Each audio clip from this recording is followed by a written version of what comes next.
गया है। Mob lynching हो या दूसरे किस्म के वाक़यात रात दिन अपडेट हो रहे हैं। हद तो ये हो गई है कि पार्लियामेंट के मेंबर जनाबी बैरिस्टर सौदीन अवैसी साहब जो MIM के चीफ भी हैं, पिछले दिनों में दिल्ली में उनके सरकारी आवास पर हिंदुत्ववादी संगठनों ने जाकर पथराव किया। जब देश के राजधानी में मोदी जी के नाक के नीचे, अमित शाह जी के नाक के नीचे में इस तरह की घटना घट रही हो तो उस देश में शांति और सौहार्द का जनाजा निकलना तय है। और जो कुछ हुआ है उस पर हम लोग अपने गम और गुस्से और अफसोस का इजहार करते हैं। क्या अवैसी साहब का यही कसूर है कि अवैसी साहब सच्चाई का दर्पण लेकर सदन में बात करते हैं, जबकि पार्लियामेंट ने उसको पार्लियामेंट रत्न का अवार्ड दिया है और आज तक किसी भी शख्स ने ये नहीं कहा कि अवैसी साहब संविधान से अलग हटकर बात करते हैं। संविधान की पूरी पुरजोर व्याख्या जिस तरह से उन्होंने की है, और अपोजिशन के लोगों का काम ही है, एक अच्छे लोकतंत्र के लिए जिम्मेदारी है कि वो अपोजिशन को इज्जत दे।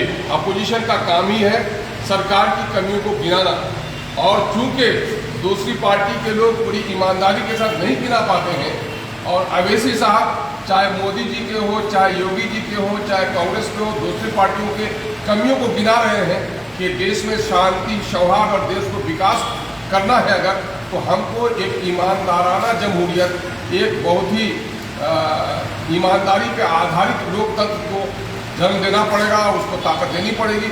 ये काम करने से इतना हुआ तो पत्थर फेंके उनके घरों पर। इसके माने ये है कि अब जब पार्लियामेंट के एक मुअज़्ज़ज़ रुकन की, पार्लियामेंट के एक माननीय सदस्य की भी अगर इज्जत दाव में है, उनके घर की सुरक्षा नहीं हो पा रही है, तो आम जनों की सुरक्षा क्या हो पाएगी?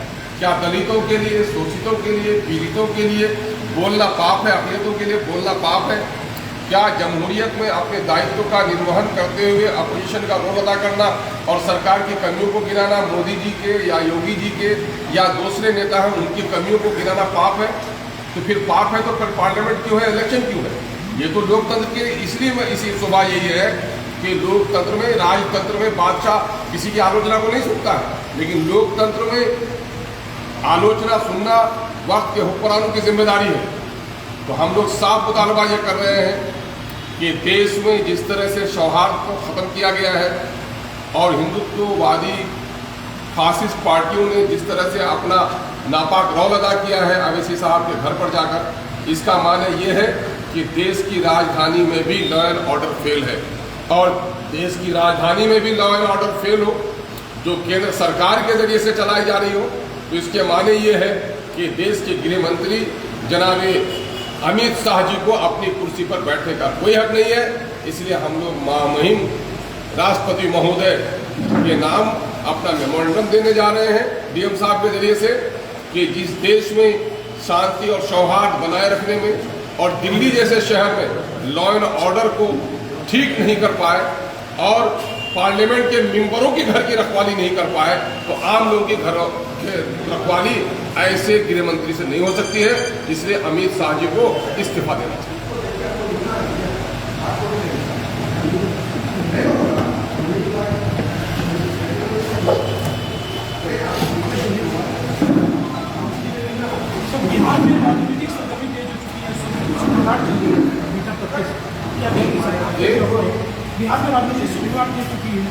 अरे भाई लोकतंत्र है तो राजनीतिक सुविधा कोई नहीं बात हर दिन होनी चाहिए। अगर आदमी जिंदा है तो करवट बदलना चाहिए, और अगर लोकतंत्र है तो वहाँ राजनीति होनी चाहिए। हर वक्त 24 घंटा नहीं, हर लम्हा, हर मिनट, हर सेकंड होना चाहिए। ये कौन सी बड़ी बात है? इसमें MIM हर सांप्रदायिक शक्ति के खिलाफ देश में सौहार्द और संविधान पर आधारित और यहाँ के सौहार्द को स्थापित करने के लिए जो भी ताकत आगे बढ़ेगी MIM उसके साथ। जातिगत जंगल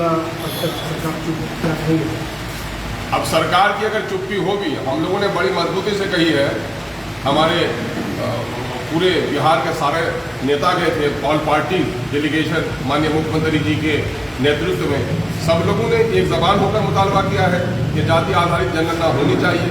और MIM ने तो ये कहा है कि साहब ये धर्म आधारित देश है और यहाँ पर सभी धर्मों में अगड़ी और पिछड़ी जाति के लोग हैं, इसलिए तमाम तर धर्मों पर के अगली पिछली जातियों की गिनती होनी चाहिए, ये होनी चाहिए।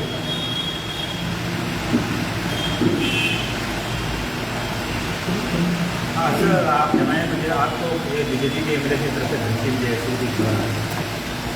देखिए भाई, बीजेपी के लोग हों या फासिस्ट ऑर्गेनाइजेशन के लोग हों, इनका मामला ये है कि सैया भयो कोतवाल अब डर का है। दिल्ली में और कुछ स्टेट में जो इनकी सरकारें बन गई हैं तो इनकी जबान बिगड़ गई है। अभी बिहार के एक एमएलए ने जिस तरह के जुमले इस्तेमाल किए तो ऐसे लोग मैं समझता हूँ कि सदन के लायक नहीं है। कल आसाम में जो घटना घटी है उसको देखकर हर पत्थर दिल इंसान भी रू पड़ेगा। तो आखिर देश किधर को जा रहा है?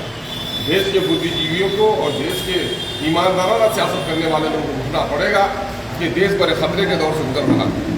और जब से मोदी जी गद्दी पर बैठे हैं, न जाने सौहार्द का इसने जनाजा निकालना शुरू कर दिया है। ये देश के लिए चिंता की बात है। हम लोग अब भी गुजारिश करते हैं केंद्र की सत्ता पर बैठे हुए लोग, राज्य के सत्ता पर बैठे हुए लोग, कि शक्ति भी सुख की शांति भी भक्तों के गीत में है, इस देश के वासियों की मुक्ति प्रीत में है। अगर यहाँ पर प्यार और मोहब्बत की फजा को बर्बाद किया गया तो ये देश की तरक्की ही रुक नहीं जाएगी, बल्कि देश का नुकसान होगा। और देश का नुकसान कोई भी ईमानदार शहरी बर्दाश्त नहीं कर सकता है। ये घटनाएं नहीं घटनी चाहिए। कोई भी एक व्यक्ति की निर्मम हत्या, बगैर किसी कसूर की हत्या, पूरी मानवता की हत्या के बराबर है। इसलिए ऐसे हत्यारों के खिलाफ आप सबसे आगे रहते भैया, आप पीछे आज अनिल भाई पहले आ गया।